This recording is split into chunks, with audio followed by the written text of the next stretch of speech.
Space battles, time travel, dystopian futures, and alien invasions, sci-fi has given us some of the most mind-blowing movies in cinema history. But for every Blade Runner and Alien, there is a hidden gem that slipped under the radar, got buried by bad marketing, or just didn't get the love it deserved at the time of its release. Greetings all you movie junkies and entertainment lovers, and welcome to another top 10 video. This time I'm going to be diving into what I would consider to be the top 10 most underrated sci-fi movies. Films that might not have topped the box office, but absolutely deserve a spot in your watch list. So whether you're a hardcore sci-fi fan or just love a good story with a twist of the extraordinary, stick around because you're about to discover some of the most seriously slept on movies in sci-fi cinema. So starting at number 10, we have Body Snatchers. This eerie 90s reimagining of the classic invasion tale often flies under the radar, but it delivers a uniquely unsettling atmosphere, setting the classic tale on a military base. Body Snatchers may not be as good or as memorable as the 1978 version or even the original, but it still does a good job at blending the classic psychological paranoia with sci-fi horror, as the alien duplicates replace humans one by one. With its claustrophobic setting, moody direction by Abel Ferrara, and some good scare moments, this version does a decent job at switching things up from the other versions of the story, while still keeping the slow burn and dread aspect, making an underrated and overlooked 90s gem, even though it's not the best version of the story.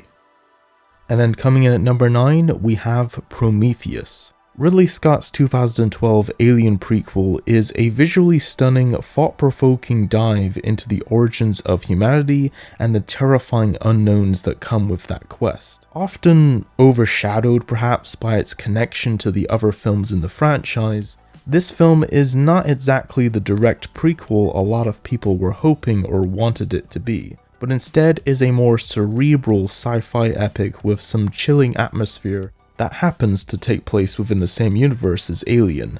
And while it was polarizing among its initial release, Prometheus has become a bit more of a cult favorite amongst the franchise. And while it certainly is not the best film in the series, it's also far from being the worst, offering more depth and ambition than it's often given credit for.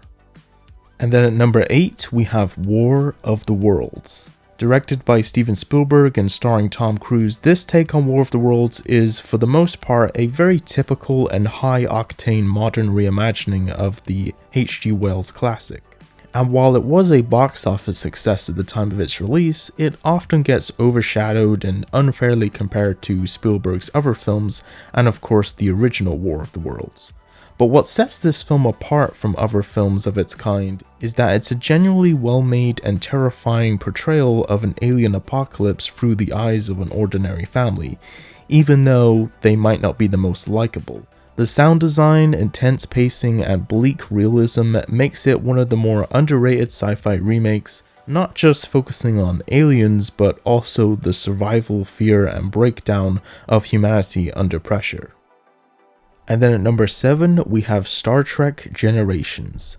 This is an often overlooked entry in the Star Trek saga that serves as a bridge between the original crew and the next generation, and focuses on both Enterprise captains Kirk and Picard having to work together to save the universe.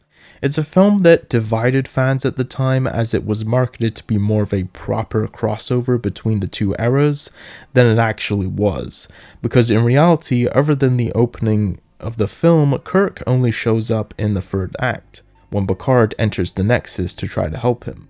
But looking back at the film now, with all of the expectations thrown out the window, it's actually a really entertaining and great start for the Next Generation series of movies. And although not in the film much, getting to see Kirk and Picard have to work together was and still is pretty exciting. It's certainly not the greatest Star Trek film in the franchise, but it's also nowhere near the worst either. And then at number 6, we have Robocop II. Often overshadowed by the original classic, this sequel does an overall great job at continuing the grim, satirical world that was established in the first film, with Detroit descending into chaos and corporate greed running rampant. Robocop faces a deadly new cyborg opponent fueled by addiction and corruption. While not as dark or as iconic as its predecessor, the film does still have some good commentary on consumerism, with cynical dark humor and bold action sequences that have great stop-motion effects by Phil Tippett, all of which make it a worthy sequel to the beloved classic, even if it's not quite on the same level. And then at number 5, we have Predators. This sequel brings the franchise back to its roots with a deadly twist. Instead of the jungle, the hunter's game unfolds on an alien planet, as a group of elite killers, mercenaries, and soldiers from around the Earth find themselves abducted and dropped onto a hostile planet, only to discover that they are the prey. This film is tense, brutal, packed with some good atmospheric dread, and also has some classic Predator action, making it a fun watch, except this time there's multiple Predators, and we even get a Predator versus Predator fight.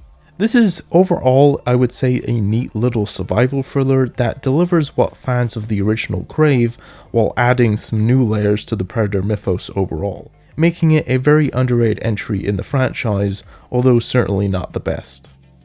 And then at number 4, we have I Am Mother, a lesser known film in the genre that's a haunting and intelligent sci-fi thriller that explores trust, advanced technology, and humanity. Set in a high-tech bunker after an extinction-level event, a teenage girl is raised by a nurturing robot simply known as Mother.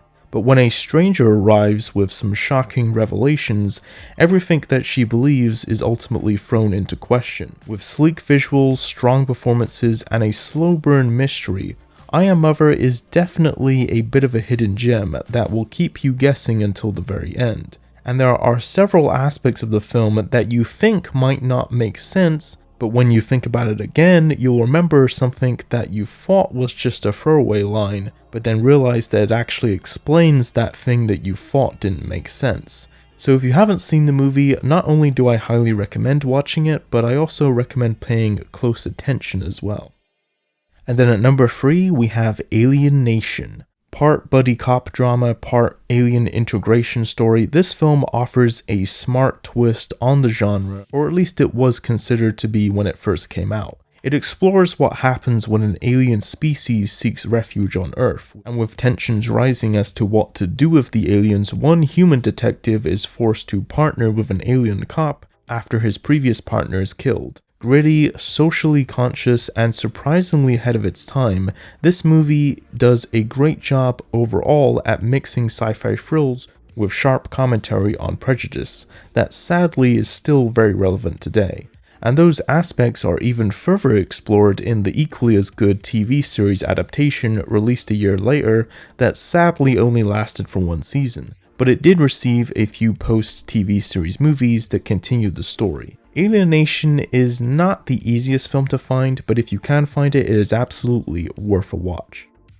And then at number 2, we have Predator II. Another entry in the Predator franchise. This one ditches the claustrophobic and deadly jungle setting from the first film and switches it for a city setting, this time taking the hunt to the mean streets of Los Angeles. In this urban twist on the concept, with the relentless alien hunters stalking the city during a brutal heatwave, with only a determined cop standing in its way. A much more experimental film than its predecessor, Predator 2 does an overall great job at carrying over all the style, action, and suspense expected from the first film, whilst also pushing the franchise in some new and unexpected directions. It's certainly not quite the classic film of the original, but it's much like Robocop 2 in that it's a worthy sequel to the beloved first film, even though it wasn't as successful.